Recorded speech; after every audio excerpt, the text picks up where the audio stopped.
Hai sobat, Assalamualaikum warahmatullahi wabarakatuh. Bagaimana kabar kalian? Semoga kalian sehat ya. Terima kasih sudah klik video ini.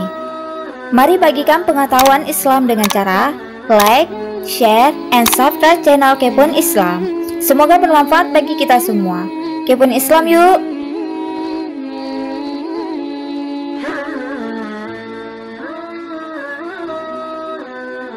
Dalam kitab Riyadhus Shalihin, Imam An-Nawawi menukil sebuah hadis yang diriwayatkan Imam At-Tirmizi dari Jabir radhiyallahu anhu. Pada suatu kesempatan, Nabi Shallallahu alaihi wasallam berkumpul dengan sahabatnya, lalu memberi petuah yang menggetarkan hati.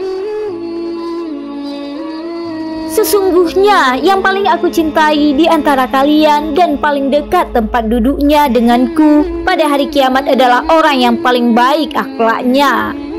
Dan sungguh yang paling aku benci di antara kalian dan paling jauh duduknya denganku pada hari kiamat adalah as-sasarun dan al-mutasyaddiqun serta al-mutafaihikun. Kata Rasulullah Sallallahu alaihi wasallam bersabda, lalu para sahabat bertanya, "Ya Rasulullah, kami mengerti al-sasarun dan al-mutasyaddiqun, tapi siapakah al-mutafaihikun itu?" Beliau Sallallahu alaihi wasallam menjawab, "Al-mutakabbirun."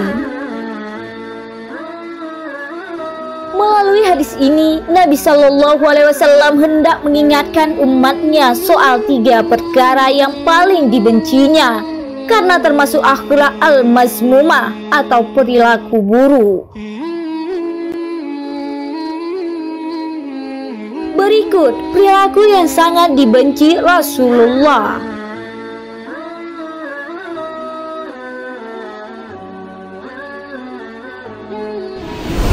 Orang yang banyak celoteh dan suka membual.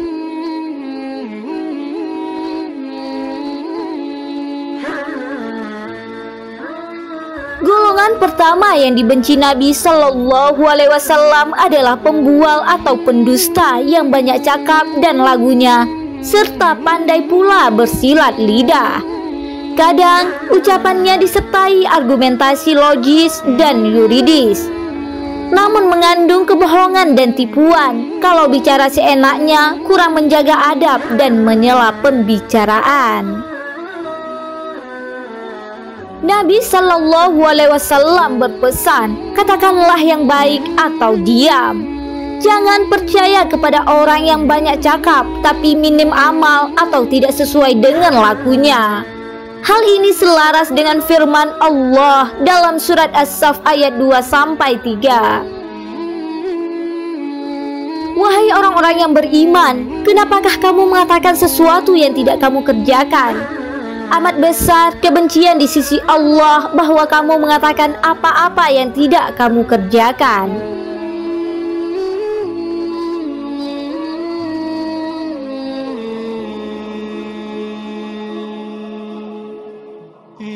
Orang-orang yang suka bicara berlebihan kepada orang lain.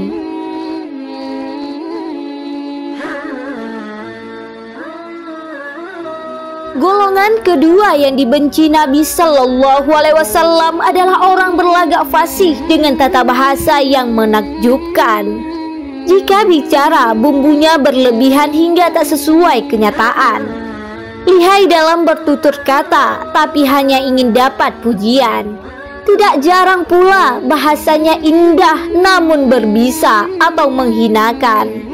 Ia pun susah melihat orang senang dan senang melihat orang susah.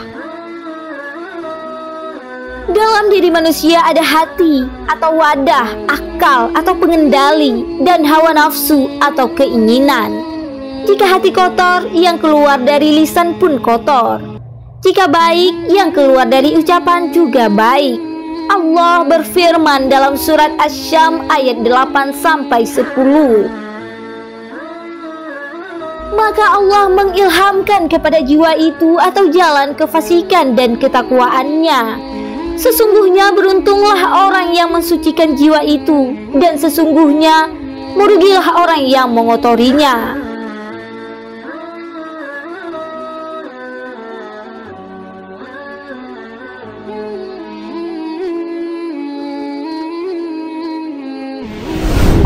yang suka membesarkan diri.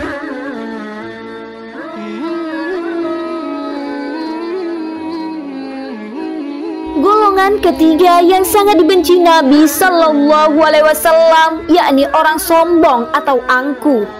Kesombongan pertama adalah ketika iblis menolak sujud kepada Nabi Adam alaihissalam.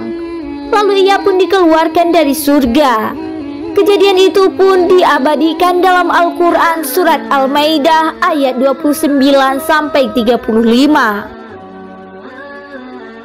Banyak kisah yang Allah abadikan dalam Al-Quran, seperti Firaun yang mengaku Tuhan, akhirnya ditenggelamkan di Laut Merah. Qarun yang pongah karena harta kekayaannya dilenyapkan ke perut bumi. Raja Namrud yang menyetarakan diri dengan Allah Subhanahu wa Ta'ala justru dimatikan seekor nyamuk. Allah berfirman dalam surah Al-Baqarah ayat 258. Apakah kamu tidak memperhatikan orang yang mendebat Ibrahim tentang Tuhannya atau Allah? Karena Allah telah memberikan kepada orang itu pemerintahan atau kekuasaan.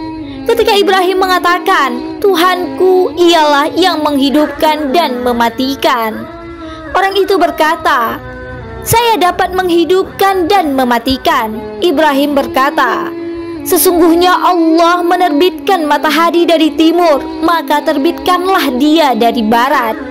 Lalu terdiamlah orang kafir itu, dan Allah tidak memberi petunjuk kepada orang-orang yang zalim.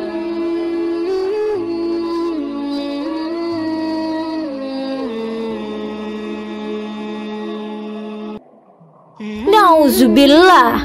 Sebagai umat muslim, sudah sebaiknya dan sepatutnya kita menjauhi sifat-sifat tersebut.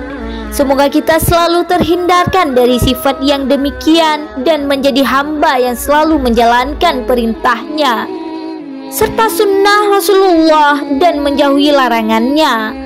Amin amin ya rabbal alamin. Wallahu a'lam bissawab.